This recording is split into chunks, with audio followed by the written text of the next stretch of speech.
India, now in 1981, got independence in 46, 47. So how many years gone by? 33, 34. I take your word for it. So, in 34 years, when the first independence was given, at that time throughout India there was post office? Yes? No post office? Yes? In British rule there was no post office? There was, yes. Many places. Even in village, he says. So my point is this, when the independence was declared, then those same post offices were used, or did you tear them down and build new post office? Same ones. Same ones. Only the rubber stamp was changed. That was previously the British Raj, now it becomes Ashok Stamba, Bharat Raj. But the same building, everything same clerk, same peon, only rubber stamp change. That is what is needed to control the senses. Now, you see, the human being has got the greatest intellect. But his intellect is simply going down, down. Just like the vulture.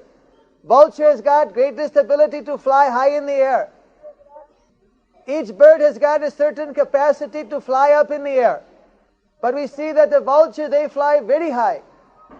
But when they're flying very high, where are they looking only? They're looking down for what? For the dead bodies. Although they are flying high, they're only looking for the dead bodies. That is where their consciousness is. So in a present human society, they may be flying very high, but the consciousness is simply going down on this body which is going to die at any minute. What is this body but a dead matter? The objects of the senses are all dead matter, inert. The senses are serving the inert matters. The mind is being used to engage the senses. And the intelligence is also being employed to engage the mind.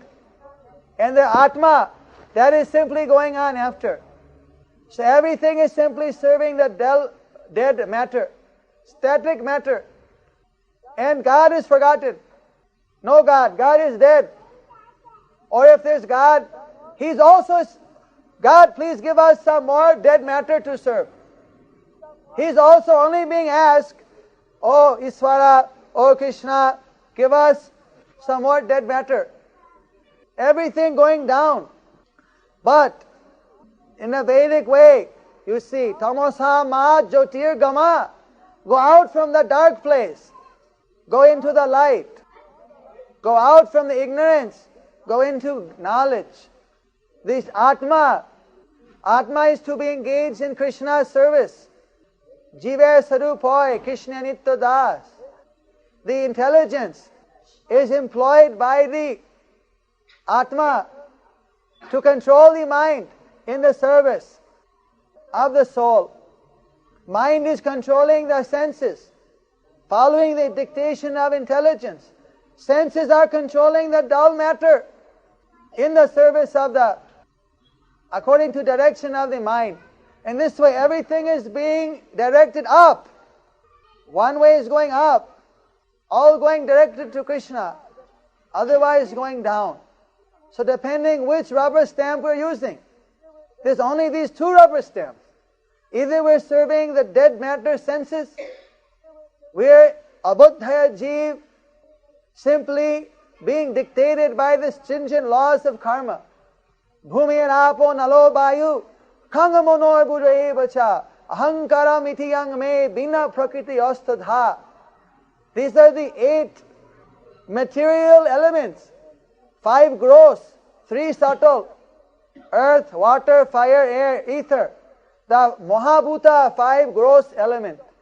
Mind, intelligence and false ego. Mon, buddhi, ahankaram. These are the sukha, indriya, subtle senses. These are the 2 material bodies.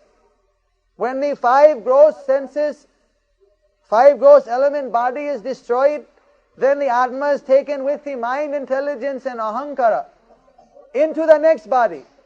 That is known as Purna Janma. When one is liberated from both gross and subtle bodies, that is known as moksha. Apareyam itasthvanyam prakriti vidhi me param jiva bhuta mahabaho raye jandharjate jagat. We are apareyam itasthvam. We are apara prakriti. We are another nature. We are jiva bhuta mahabaho. We are the jivatma, sanatana. Mamai vamsa jiva loke jiva bhuta sanatana. Eternal. Najayate mriyate va kadachin. We're never born, we never die. We can't be cut, we can't be dried, we can't be wet.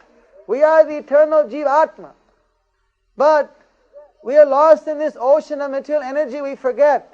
And we are identifying, I am this body. Although we are so intelligent as human beings, we are bewildered and we think, I am the body, and we are being, instead of the servant of Krishna or Krishna Dasa, we are Godasa. We are servant of our senses only, running after our senses. Jive lalosa je iri uri dhai, Sishnudaya parayana Krishna nahi pai. One who runs after his senses just like the dog is running here and there, he can never achieve perfection in life, can never achieve liberation or realization of Krishna. So there's no essential need of leaving family, going to forest. The real need is whether in family or whether in temple or whether one is single or whether one is married, to transform one consciousness to divine consciousness, Krishna consciousness, serving Krishna instead of serving the dead matter. Hare Krishna, Hare Krishna, Krishna Krishna, Hare Hare, Hare Rama, Hare Rama.